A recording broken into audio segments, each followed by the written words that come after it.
Do you see what I see? Jangan lupa untuk subscribe, share, dan nyalakan lonceng notifikasinya sebagai bentuk dukungan kamu. Do you see what I see?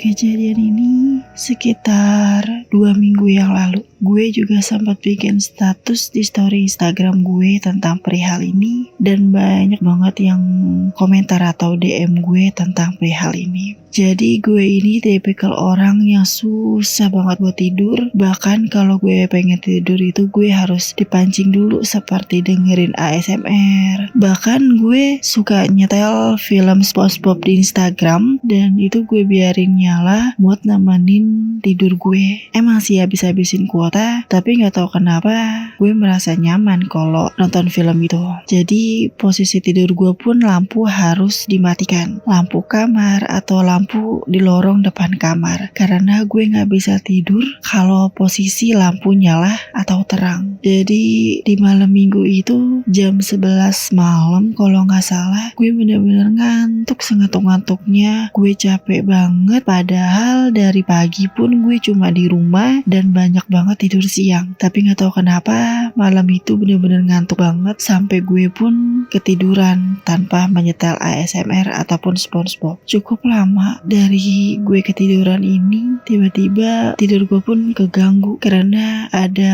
cahaya yang nembus ke dalam tidur gue. Pas gue melek pun ternyata lampu kamar gue nyala, lampu depan lorong kamar gue pun juga nyala, dan pintu gue pun ngebuka sangat lebar. Padahal gue udah inget kalau lampu kamar, lampu depan lorong kamar itu udah gue matiin, dan pintu kamar pun itu udah gue ganjel. Udah gue ganjel dari dalam dengan benda yang lumayan sedikit berat supaya pintunya pun gak kebuka gampang. Karena pintu kamar gue emang gak bisa dikunci, makanya gue ganjel dari dalam. Kalian tau lah ya, kalau misalkan kita baru bangun tidur, itu kan pasti mata gak langsung melek 100%. Pasti kan agak kayak samar-samar kita ngeliat lingkungan sekitar, atau berusaha banget buat melekin mata dengan sempurna. Apalagi dengan posisi lampu yang benar-benar terang banget nembus ke dalam tidur gue. Pas gue lihat atau gue berbalik badan, ternyata ada adik gue di situ. Dia lagi nyisir rambut, memakai baju warna biru dan celana abu-abu. Dia nyisir rambutnya bener-bener sangat pelan banget. Nyisir rambut sambil dimainkan rambutnya. Sontak gue pun agak sedikit marah karena tidur gue keganggu. Kalau masuk kamar gue, pintu itu langsung tutup lagi. Lampu juga matiin. Kan gue juga pengen tidur, capek. Ucap gue sedikit agak membentak sih. Lalu gue berbalik badan lagi ke arah tembok dan niat untuk melanjutkan tidur gue karena gue masih ngantuk di situ. Gue pikir dengan gue marah-marah gitu, adik gue langsung matiin lampu dan tutup pintu. Ternyata enggak. Selang beberapa menit pas gue melek, ternyata lampu gue masih terang, pintu gue pun masih buka dengan sangat lebar. Berbalik badan lagi gue, sekarang posisi adik gue masih sama dengan memainkan rambutnya dan menyisir rambutnya. Sekarang mata adik gue ngelirik ke arah gue dari pantulan kaca di depan kamar. Jadi kamar gue ini ketika gue buka pintu, langsung ada kayak lemari plastik ditaruh alat makeup semuanya di situ, dan kaca yang lumayan panjang dari sedada sampai ke atas. Agak sedikit creepy sih, tapi gue masih egois karena gue masih ngantuk di situ. Yaudah deh, cepetan, matiin lampunya. Gue mau tidur nih, capek, gue males bangun. Tutup pintunya sekalian. Nada gue yang masih membentak. Lalu gue pun balik badan lagi ke arah tembok, dan pas gue balik badan, posisi adik gue udah berubah.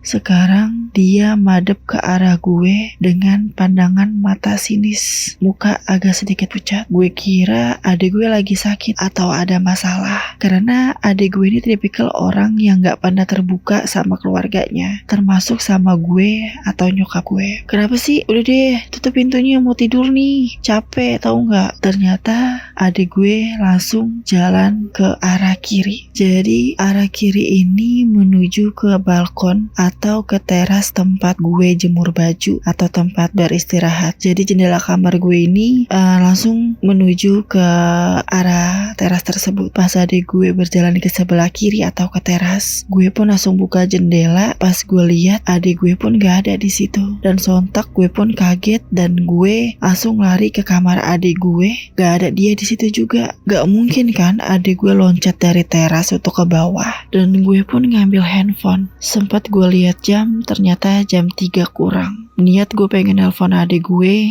lagi di mana. Tapi pas gue baca chat adik gue lupa adik gue pas gue lagi di atas atau di kamar, dia sempet pamit izin mau nginep ke rumah temennya. Ya, adik gue izin nginep atau nggak pulang malam itu. Dan gue pun langsung lari ke bawah ngeliat pagar rumah gue posisinya masih digembok, dan pintu utama atau pintu ruang tamu pun masih dikunci. Sedangkan kuncinya itu ada di dalam tas gue. Lalu siapa perempuan berbaju biru celana abu-abu itu yang lihat gue dengan sinis?